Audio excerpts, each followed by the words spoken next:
Hello everyone. In this video, let's understand some of the basics of logarithm.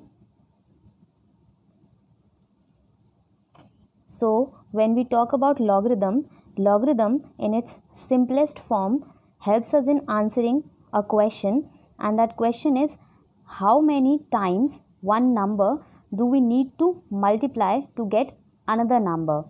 So, how many times we have to multiply one number so that we get another number. To understand this, let's take an example. For example,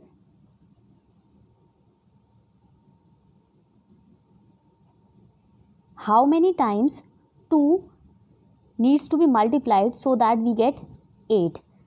We know that we have to multiply 2 3 times. If we multiply 2 3 times, we will get 8. So, from the definition, that is how many times a number, that is 2 in this case, should be multiplied so that we get another number. The another number is 8. So, the number of times we are multiplying one number to get another number gives us the value of logarithm. So, from this we can say that the logarithm in this case is 3. Okay, now to represent this in the another form, I can represent this same in another form, that is 2 raised to the power 3. It means when 2 is multiplied 3 times, it gives us 8. Taking another example, how many times 4 has to be multiplied so that we get 16? So, the number of times 4 is to be multiplied should be 2. So, if we multiply 2 times, we will get 16. So, logarithm again, the number of times, that is we have to multiply 4 2 times to get 16. So, the logarithm in this case will be 2, that is 2 times we are multiplying 4 to get 16. Now, if we represent this, that is 4 into 4 is equals to 16, that can be expressed in the form of 4 raised to the power 2, and this will give us 16. Taking one more example, and in this example, if we want 625, that is how many times 5 has to be multiplied so that we get 625. We know that when 5 is multiplied 4 times, we will get 625. So, as we are multiplying it 4 times, again the value of logarithm in this case is 4. Now, expressing this in another form, that is 5 raised to the power 4 is equals to 625. So, here in these forms, that is 2 raised to the power 3 gives us 8. These 4 raised to the power 2 gives us 16, and 5 raised to the power 4 gives us 625. So, in this form, this is known as the exponent and this is our base. So, these forms are known as the exponential forms.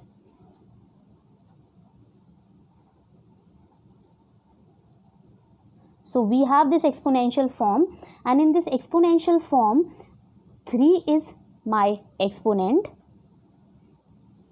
and 2 is the base.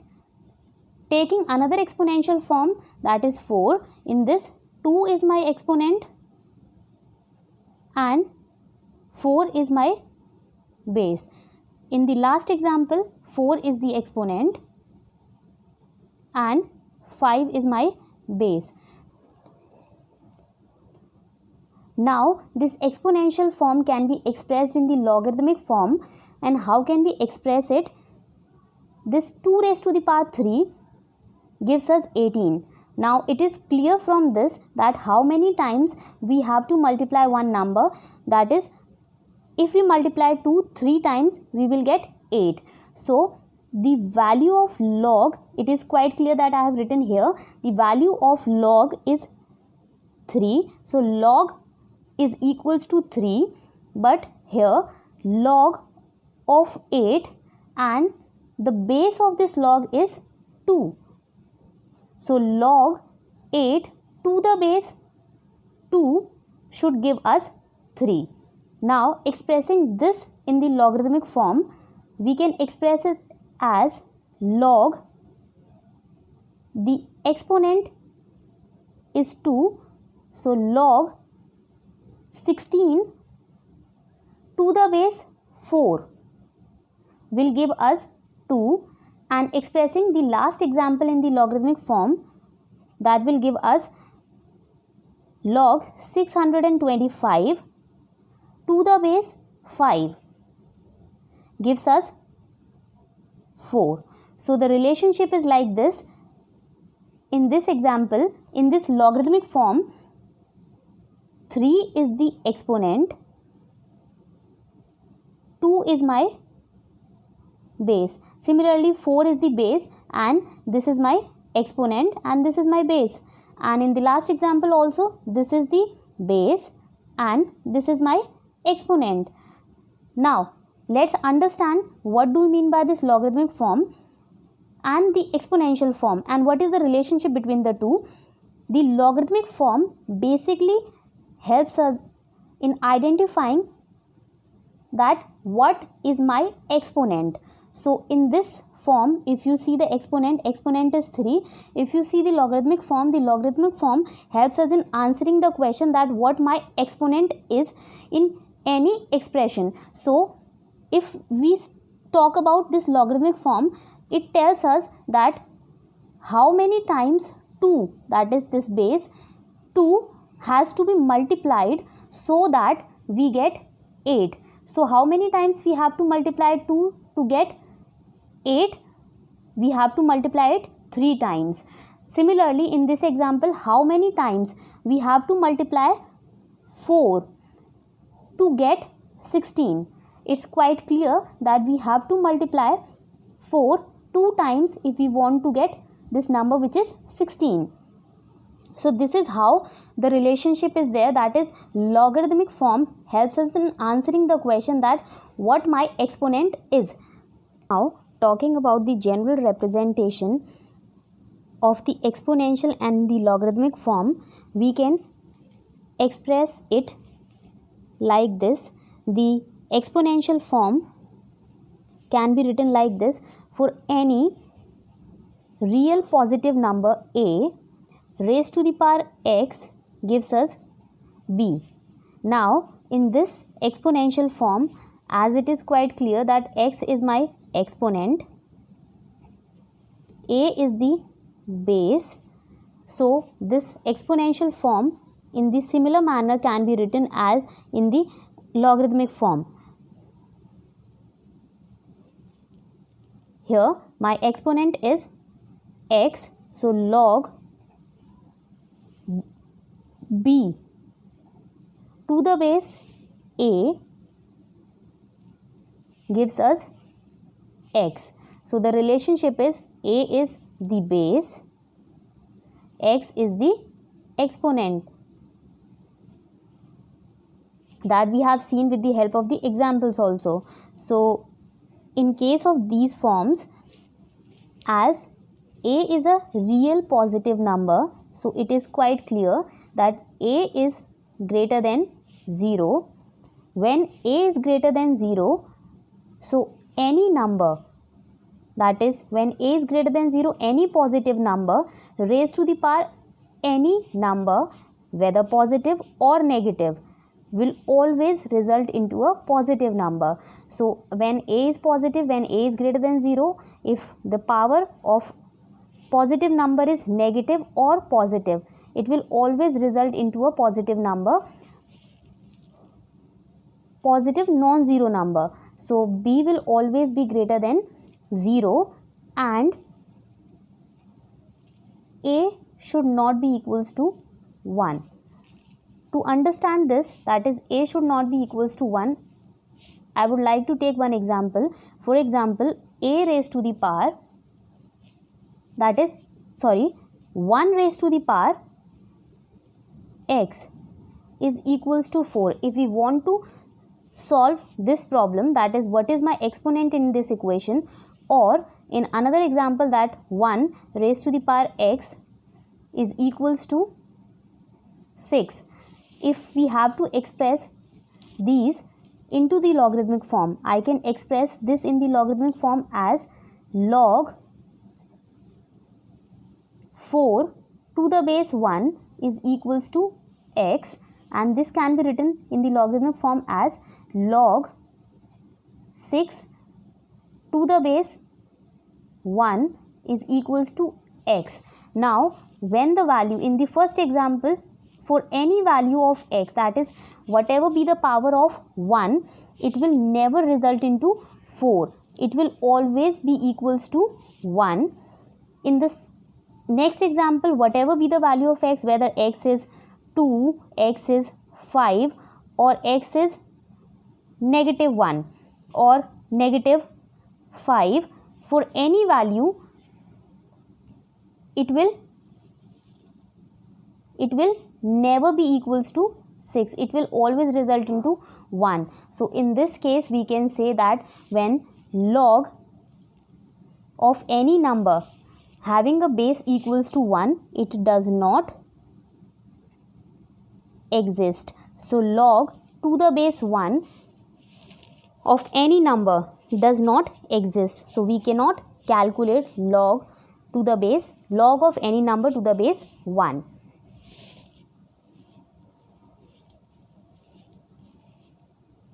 Now, if a is greater than 0, it will always result into b, which will be always greater than 0. So, when b is greater than 0, that is, here b will always be a positive value. So, when we talk about log of any negative number to the base a is equals to x, it will never be possible to calculate this.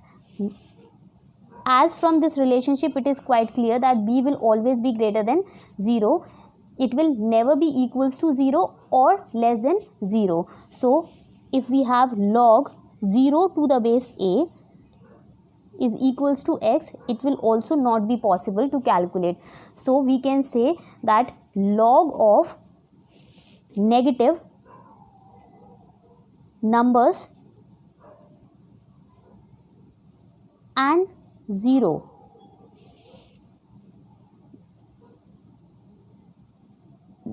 does not exist or can't be calculated.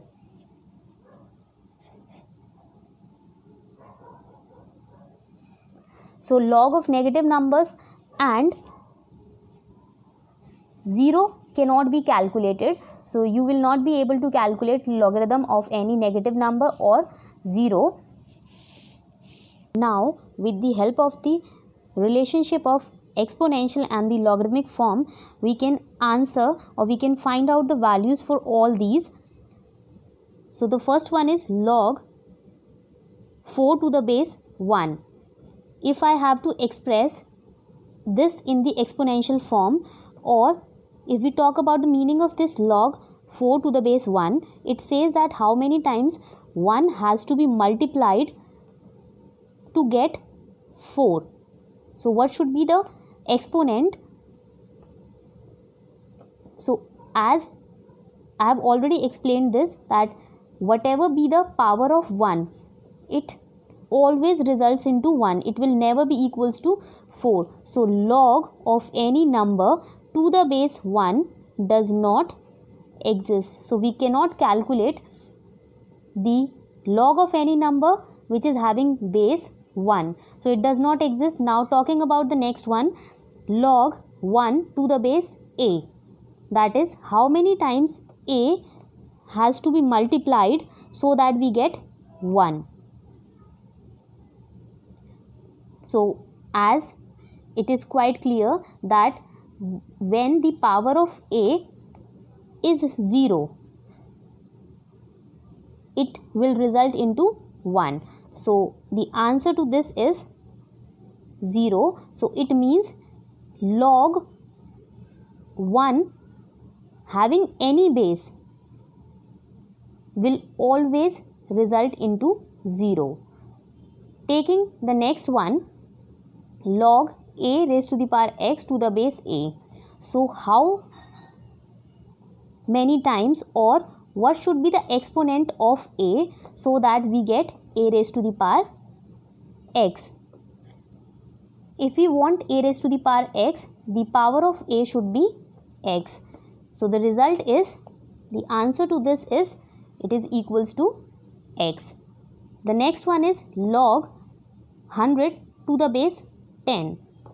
So this logarithm says that what is the exponent of 10 so that you get 100. So as we know that when we multiply 10 twice or 2 times, we will get 100.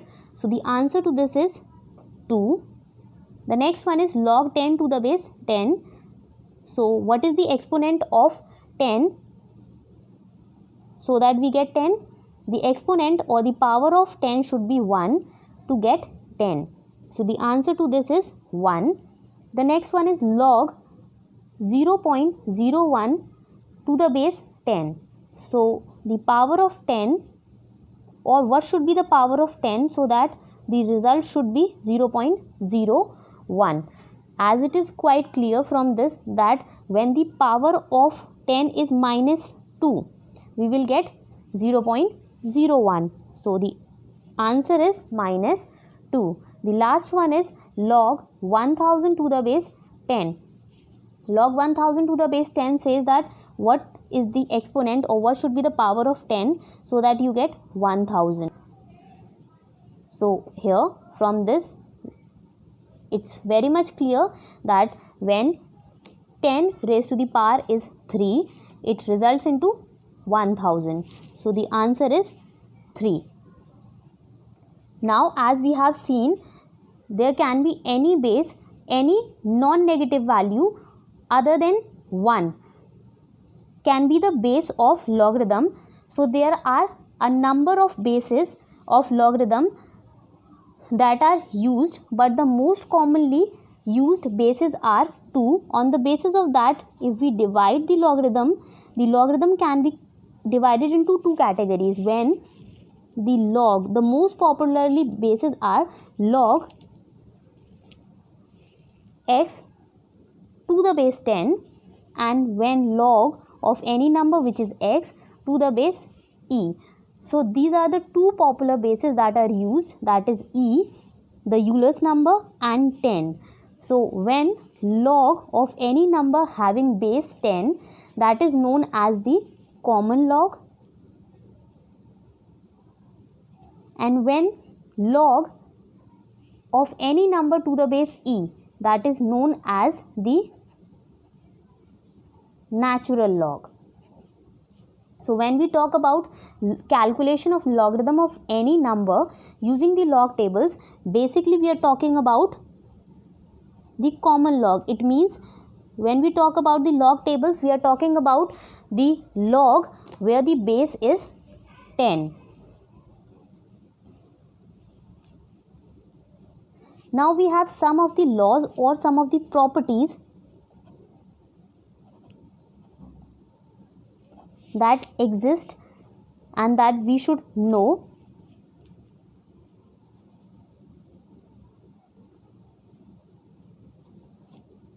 And these properties are, the 3 basic properties of logarithm are, the first property says that log of the product of 2 numbers, that is m into n, results into the sum of the individual logarithm of the 2 numbers.